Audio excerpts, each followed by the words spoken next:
5, 4, 3, 2, 1. We're live. Hey, future Broncos. Welcome back to another episode of Bronco Scoop. Bronco Scoop is supported by Cal Poly Pomona's Office of Student Success, Equity, and Innovation with funding from the Department of Education Hispanic Serving Institute Grant Project Communities. Ladies and gentlemen, I'm your host, Andrew Brodahl, a first-year civil engineer major here at Cal Poly Pomona and a student assistant of Project Communities in the Office of Student Success. Thank you for joining us today for this new episode of Season 5. On today's episode, I'll be giving you the scoop on financial aid and scholarships. Financial aid is a stressful process, and we understand your worries that you may have. That's why we have a special guest here today to help some of the questions you may have. Thank you so much for joining us today. Can you please introduce yourself and your role at Cal Poly Pomona?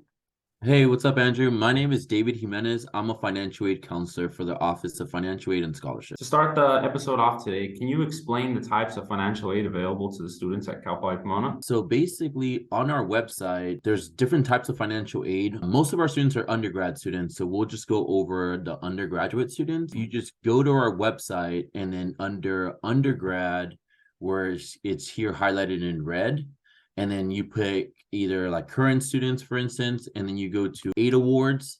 Basically, they would show you all the different types of financial aid available for students. A lot of students think that financial aid is just free money, but it's not. It's federal work study, loans, fee waivers, things like that. So all these different types of financial aids are listed here. And then once you click on the box, it expands. So basically, you'll be able to read different types of aid are available for your situation, and then what their criteria are. So if you qualify, don't qualify, and then what the deadlines are for each one. That's actually my first time ever seeing that. Like, I remember when I did my financial aid, I did it through the website. I didn't even know Cal Poly Pomona has a list like this. That's amazing. Yeah, so once you do the FAFSA, it's like a one-stop shop for everything. So all you do is a FAFSA, and then depending on your situation, then we're allowed to give you these different things if you qualify for them. What communications should students expect from financial aid?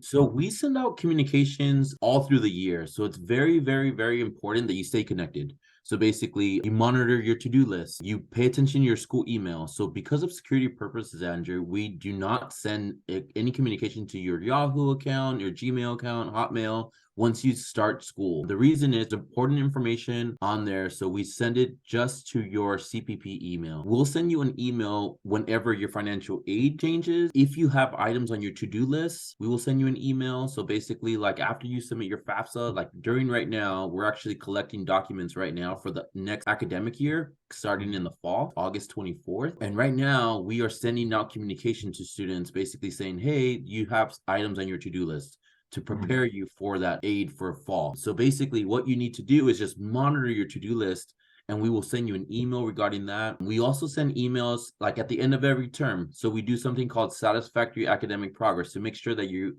are able to keep getting financial aid. So at the end of every term, we tell you if you're meeting satisfactory academic progress and you're still eligible for aid, or if you're not meeting SAP for short, and what items you have to do to appeal that. So throughout the school year, we will always send you communications basically on reminding students to apply for FAFSA, renew their FAFSA, renew their DREAM Act application, renew scholarships.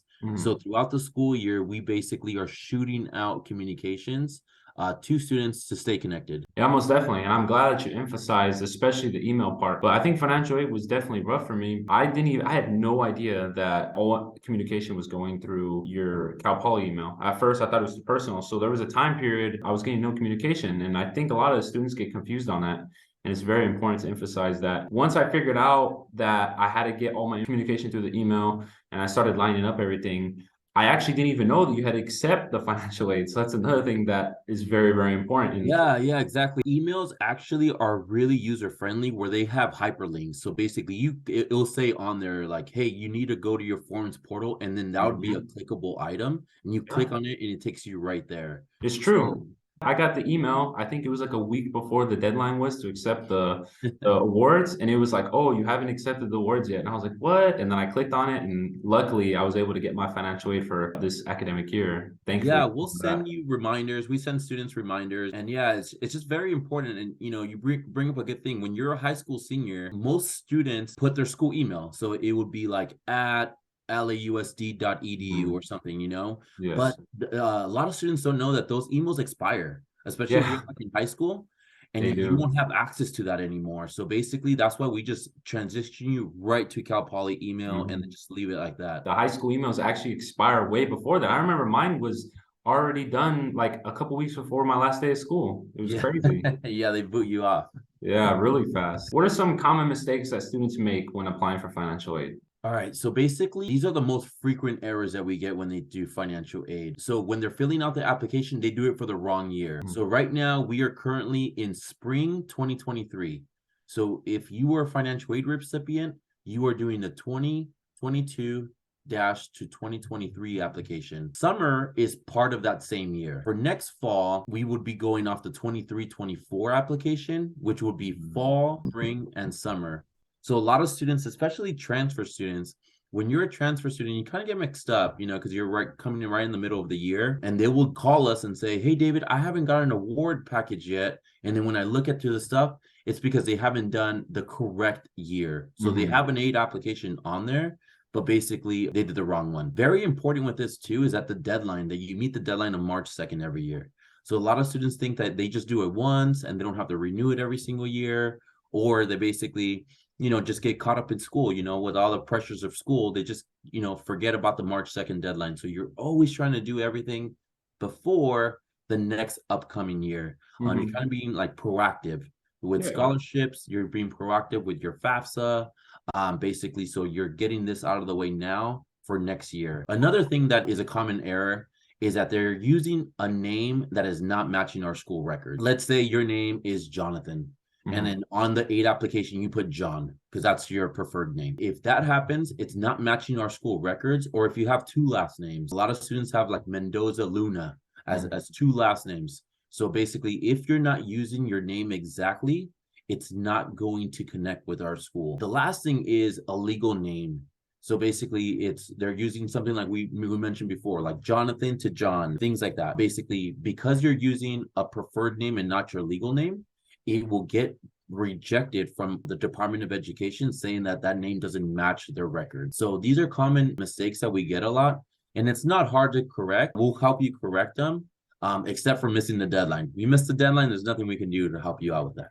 When I was doing my application, I was very, very confused. Some students have very diverse situations when it comes to their financial situation and stuff. So for me, for example, I had a tax confusion because my mom doesn't work. She gets Social Security. So she does have to do taxes, but it's different from like if you have a job. So I Right. remember when I did the application, it got sent back to me and it was like, oh, like you didn't put any tax information. And then on the form, there's like different sections for different tax situations. And you Right. guys were able to direct me to the right one. So I feel like, when students are in confusion, they should just contact you guys, and the information you guys give is really, really beneficial. Yeah, use your resources as a student. You're paying to come here, right? You're paying to be a student at our school. So use your Mhm. resources, just like you're paying for the gym pass and you don't use your gym.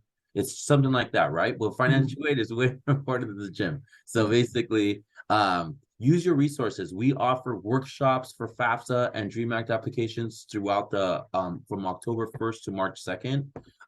Make sure you take advantage of all the resources you have on campus, not just our office, but just in general. Is there any tips that you can provide to make sure that students' financial aid package gets fully processed? My number one tip is don't miss a deadline. Unfortunately, we might be in the same situation. Let's say, we're both around the same household size.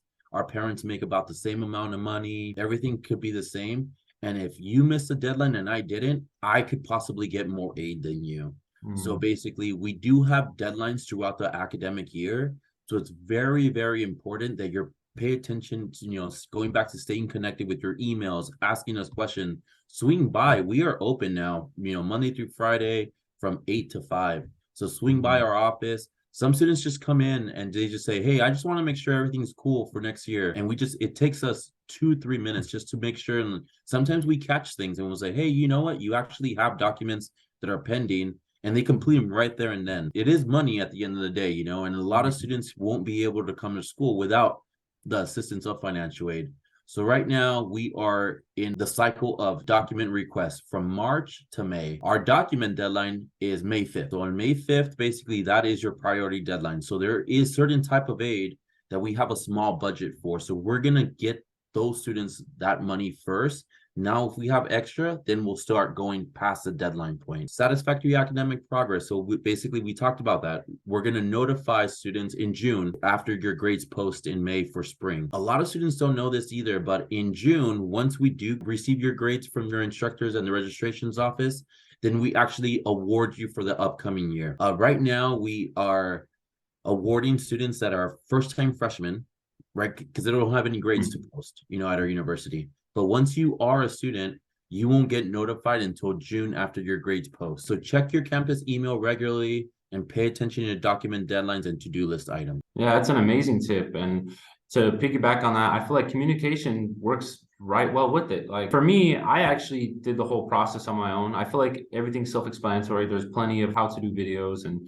plenty of resources online to where you can do it on your own. And even though I was able to do it, and I know many of the students could probably do it on their own, I feel like taking advantage of the resources and just coming to check and make sure that things is all right, it just makes things way more smoother, honestly, because there's no worries at that point. It does, and we're here to help you. Are there any scholarships available specifically for students at Cal Poly Pomona? Yeah, that's a great question. So basically, we have our own scholarship portal. Basically, if you scan that QR code, it would take you right to our website. Scholarships for next year closed on March 2nd. So basically, think of filling out your aid application, be the FAFSA or the DREAM Act application, is exactly the same dates of our scholarship fest. You have 5 months to do as much possible to get yourself ready for next year. Our scholarships that we will award in June are for students that completed scholarship fest during this last 5 months. We do offer system-wide scholarships too. Those are more competitive though, because those are for all 23 CSUs. Those awards are a little harder to get because now you're battling against, Cal State Fullerton students, Cal State LA students, San Diego State students, all these different CSUs are trying to get those scholarships. But we have over 300 applications just for Cal Poly Pomona students.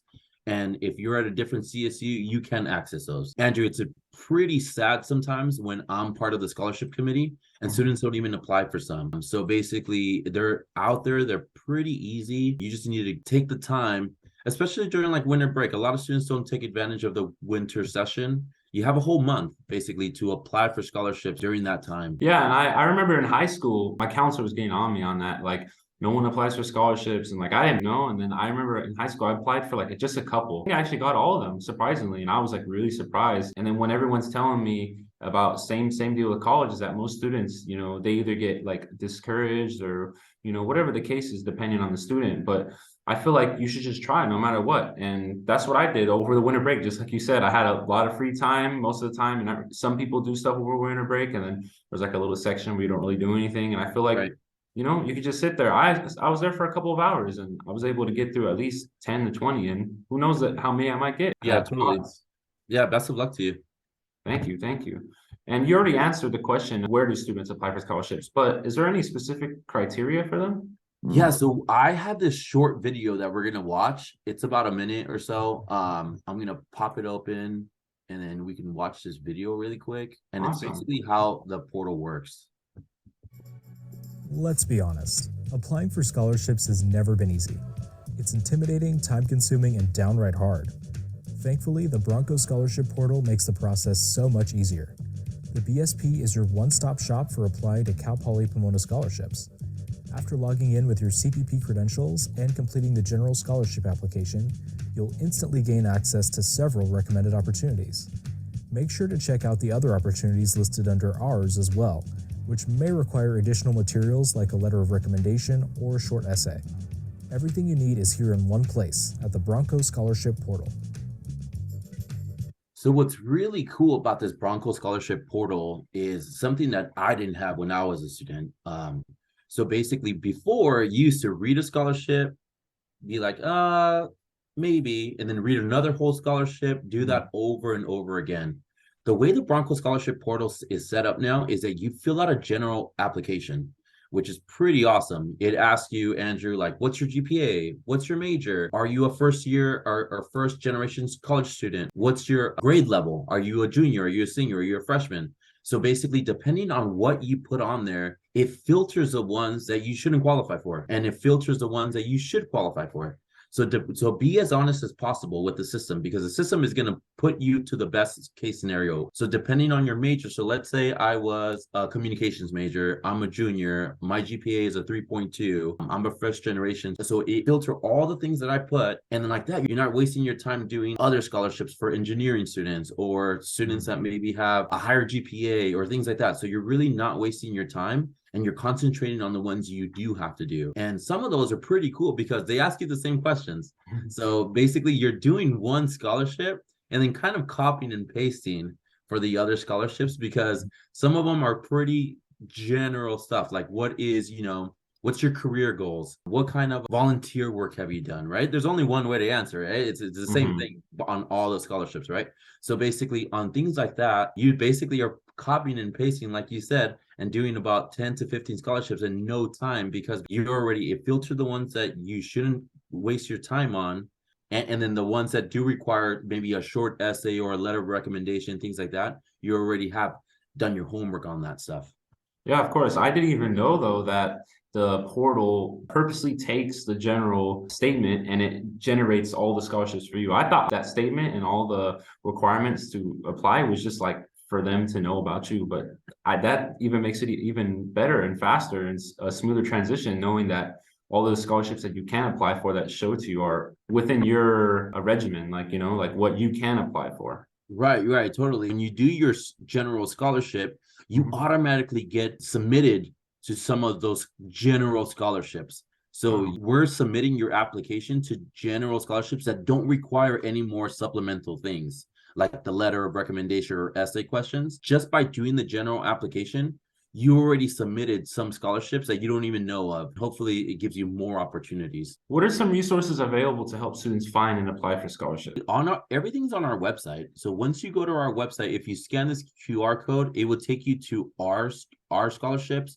But we have Cal Poly Pomona scholarships. Remember, we mentioned the CSU system-wide scholarships, and then even some outside scholarship opportunities. So basically, all you need to do as a student is just go to our financial aid website, click on scholarships. This will drop down, and then just depending on what scholarships you're trying to do, 90% of our students just do the Cal Poly Pomona scholarships, but there are other informations there. And there's a scholarship FAQ too. And some of that stuff will get answered with deadlines, things like that. Can students receive both need-based financial aid and merit-based scholarships? Yeah, so great question. So basically on one of the screens here, not all scholarships, so that's a common myth, is that basically, well, I don't have a lot of financial need. I don't qualify for free money. So why should I waste my time on scholarships? So a lot of our scholarships have nothing to do with financial need. They're based on education and career objectives, scholastic achievements. Some are financial need, involvement in school and community service, active affiliation with groups or clubs on organizations, and then special qualifications. Especially, let's say you're like a first-time freshman on campus, right? A lot of students believe that just because they haven't joined any clubs or organizations at Cal Poly, we're not gonna grant them a scholarship. But they can list things even in their high school. We know that basically, maybe in high school they were more involved in like ASB or AVID or any of these clubs or organizations that they can mention. So it's not even just mentioning stuff on campus, but their previous stuff too, and especially in the community. Well, based on that, do you feel like outside scholarships impact the student's financial aid package? Not really, because basically everybody can get as much financial aid as their budget allows. It's called the cost of attendance budget. The cost of attendance budget allows us how much money we can fill up with the different types of aid. So remember on the first screen that we're looking at all the different types of aid, that being loans and grants and scholarships and all this stuff. As long as you still have room in your budget, we are allowed to bring scholarships in. Some of the scholarships even don't have anything to do with the budget. So even if you're at your budget already and you get an additional scholarship, sometimes we are able to even add that on there and go above your budget. So in the podcast, what some advice can you give to students who are concerned about paying for college? I would say come and speak to a counselor. So I'm a financial aid counselor, but we have a lot of staff that are willing to help you out. There's so many here. I'll go to my last screen here.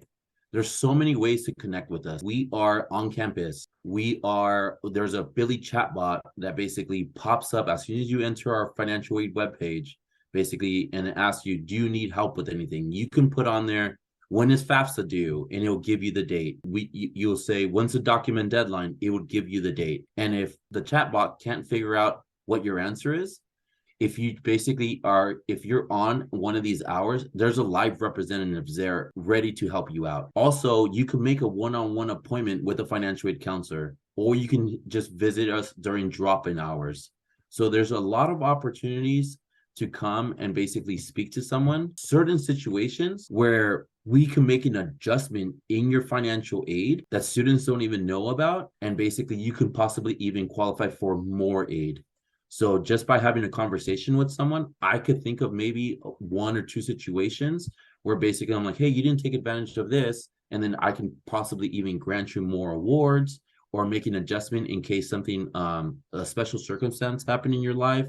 Like if you lost employment or your parent lost employment or things like that, we can make adjustments with an appeal. So come and speak to someone. Don't think you're on your own here. We are really here to help you to meet your educational goals. And most of those educational goals require money. We are here to help you out. To make an appointment, you can stop by. That's one of the things that we try to do a lot in financial aid, is build relationships with our students. Most of my students that I help out on a yearly basis, because you kind of when you meet someone, you're like, you know what, that guy really helped me out, or that girl really helped me out a lot. I'm going to keep going back to them, right? So basically, we try to build relationships with our students and our campus resources. So even though I might not know the answer to some of maybe your admissions questions, I have pals over there that I can direct you to there without you going over there and trying to get help on your own. So please come to financial aid. We're here to help you. And then if we don't know the answers, we'll find someone that does. Yeah, it's great. I think it's amazing to emphasize on that. There's many mentors and many people there to help all the students. And I feel like sometimes this process can be very stressful and overwhelming for a lot of students. And finding the right mentor will grant you the most success, because even in my situation, I was able to do the whole financial aid process, and I'm pretty sure there are students out there that could do it on their own. I think It's straightforward. Like I said earlier, there's a lot of how to do videos online, but sometimes you can get a little bit worried and overthink things. Coming and getting as much help as possible is probably the best way to achieve it. Yeah, and Andrew, in one of the things with financial aid, it's always changing. So even though you might have an older sibling that already went through college, and they're like, oh, I got you, Andrew. I got your application. Let me do this for you.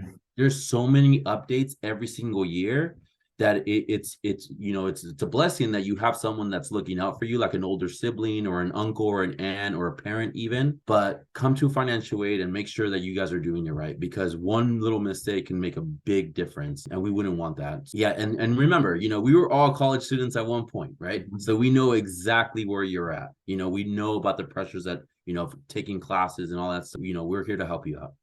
Awesome. Well, thank you very much, David. That's it for today's episode. I hope you enjoyed getting the scoop on financial aid and scholarships at Cal Poly Pomona. Subscribe to our channel to never miss the scoop, and follow our Instagram at cpp.broncoscoop. If you have any questions or want me to talk about anything CPP related, email us at caminos@cpp.edu. Tune in for more.